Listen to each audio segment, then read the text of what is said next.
Samantala, idol, mga residente naman po ng Calasiao, Pangasinan, naghahanda na sa paparating naman si Bagyong Ompong. Para naman po sa detalye kasama natin, Idol Matthew Pacheco. 104.7 IFM. Report! Binaha ang malaking bahagi ng Central Business District sa bayan ng Calasiao. Sinamantala ng mga residente ang bagyang pagbuti ng panahon upang makapamili at makapaghanda sa paparating na bagyo.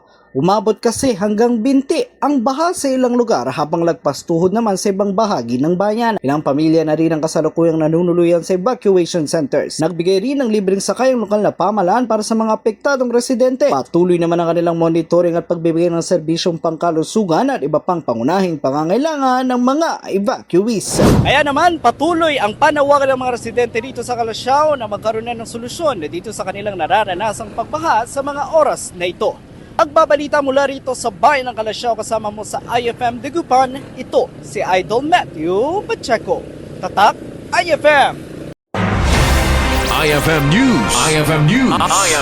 IFM News!